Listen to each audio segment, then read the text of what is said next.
Welcome back to Pages of Purpose. In today's video, we're exploring Chapter 2 of Rich Dad, Poor Dad by Robert Kiyosaki.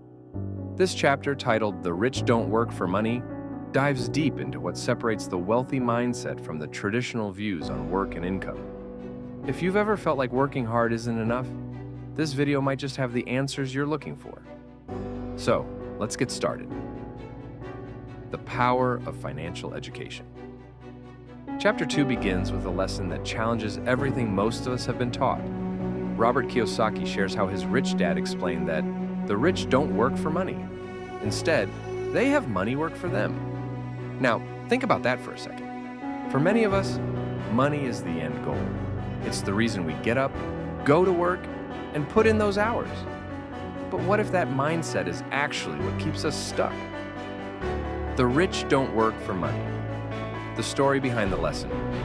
Robert's early experience with work. To explain this idea, Kiyosaki takes us back to his childhood, when he and his best friend Mike worked at Rich Dad's store. Rich Dad didn't just give them the usual do this for a paycheck talk.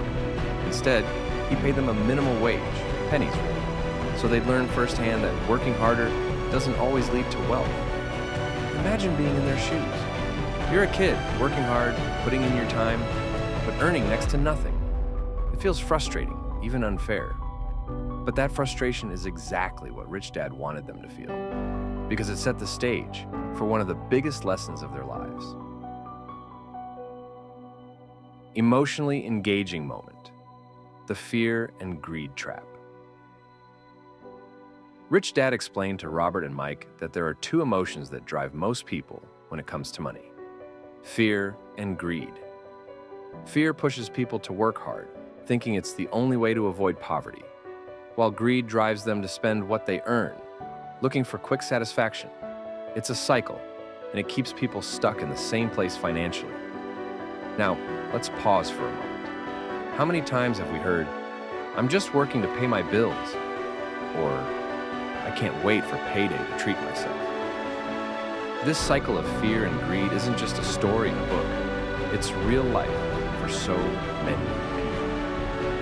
Learning from emotions, recognizing the trap. Rich Dad's lesson here is that emotions like fear and greed aren't necessarily bad, but they can trap us if we don't recognize them. Robert learned that he had a choice. He could either be controlled by these feelings, working endlessly for money and temporary comforts, or he could rise above them, choosing to focus on building assets that would pay him back over time. So, what does it mean to rise above these emotions?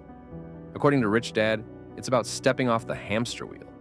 It's about not letting the next paycheck or the latest gadget rule your life. Instead, it's about looking further ahead and thinking strategically about money. The game of money, learning the rules.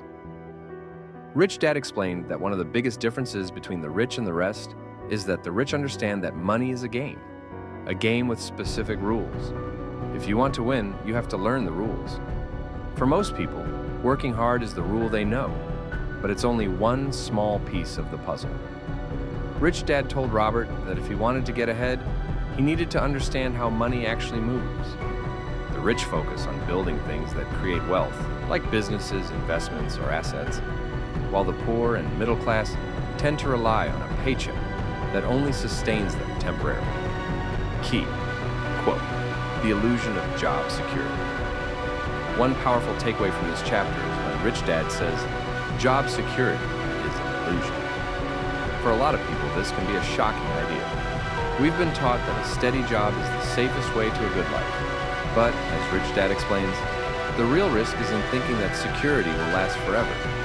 Markets change, companies restructure, and economic downturns happen. If you rely entirely on a job, you're vulnerable. But if you build assets, things that generate income on their own, you're protecting yourself from those risks. Rich Dad's strategy: financial literacy and building assets. So, what's the solution? Rich Dad taught Robert that the real power lies in financial literacy.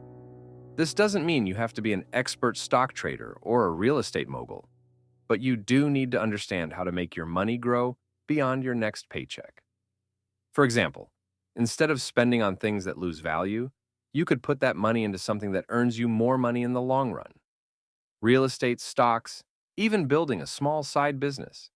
These are all ways that money can start working for you. The final lesson of Chapter 2: Breaking Free from the Rat Race. Rich Dad's main lesson in this chapter is that the rat race isn't about how hard you work. It's about what you're working for. If your goal is just to pay the bills, then you'll be stuck working for money your whole life. But if you focus on creating assets, you can break free from that cycle and start making money work for you. So, Chapter 2 isn't just about getting rich, it's about changing your entire relationship with money. It's about shifting your focus from survival to growth, from fear to freedom. And that's a mindset that can completely change your life. Thanks for sticking with me through Chapter 2 of Rich Dad, Poor Dad. I hope this chapter opened your eyes to the ways we think about money and work. If this message resonated with you, or if it's got you thinking differently about your own goals, let me know in the comments. And remember, this is just the beginning. Financial independence isn't built overnight, but every shift in your mindset is a step forward. Don't forget to subscribe if you want to keep exploring these lessons with us. See you in the next chapter.